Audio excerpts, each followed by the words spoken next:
High বন্ধুরা, তোমরা সবাই কেমন আছো? আশা করি ভালো আছো। আমিও খুব ভালো আছি। তো বন্ধুরা দেখো, আমি একটা রেসিপি বানাচ্ছি। রেসিপিটা হচ্ছে আমি বরলি মাছ রান্না করতেছি। হ্যাঁ, তো বরলি মাছ কীভাবে আমি রান্না করব সেটা তোমাদেরকে আমি শেয়ার করব। তো তোমরা দেখতে থাকো আর আমার পাশে থাকো।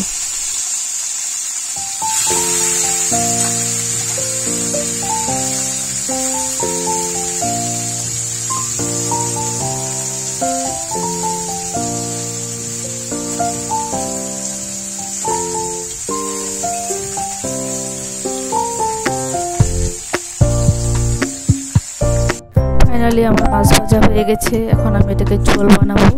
কি দিয়ে ঝোল বানাবো তোমাদের কাছে শেয়ার করতেছি। তো তোমরা দেখতে থাকো। এই যে এটা জিরা গুঁড়ো, লঙ্কার গুঁড়ো, তো আলু আর হচ্ছে পটল দিয়ে আমি এটা একটা তরকারি করবো আর কি। তো তরকারিটা কি, এটা কারকোল উস্তা ভাজি পরে করবো। এটা তখন কীভাবে বানাবো দেখো। কালো জিরা ফোড়ন দিয়ে দিলাম। তো এখন আমি দিয়ে দেবো হলো আলু পটল, এটাকে দিয়ে ভাজা ভাজা করবো আর কি। দেওয়া হয়ে গেছে। এখন আমি পুরো ভালো করে একটু ভাজা ভাজা করবো। একটু ভাজা ভাজা করার পর আমি এটাকে এখন এটাকে দিয়ে দেবো একটু হলুদ গুঁড়ো দিয়ে দিলাম। হলুদ গুঁড়ো দিয়ে দিলাম।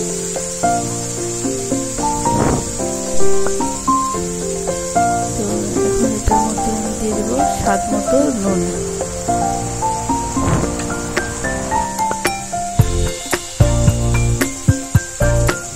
স্বাদ মতো নুন দিয়ে দিলাম।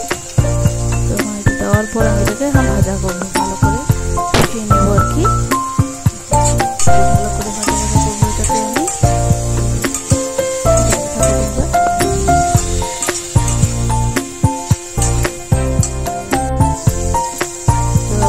তো ভাজা ভাজা হয়ে গেছে।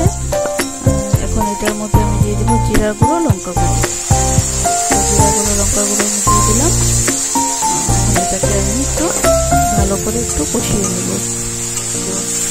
ভালো মতো কষানো হয়ে যাওয়ার পর আমি এটার মধ্যে একটু জল দিয়ে দিব। তো তোমরা দেখো কীরকম হয়েছে, তোমরা অবশ্যই আমাকে কমেন্ট করে আমাকে বলো। তো আমার তরকারিটা ফুটে গিয়েছে। এখন এটার মধ্যে আমি মাছগুলো দিয়ে দিব। মাছ এই যে দেখো, মাছের তরকারি হয়ে গেছে। তো বাই বাই।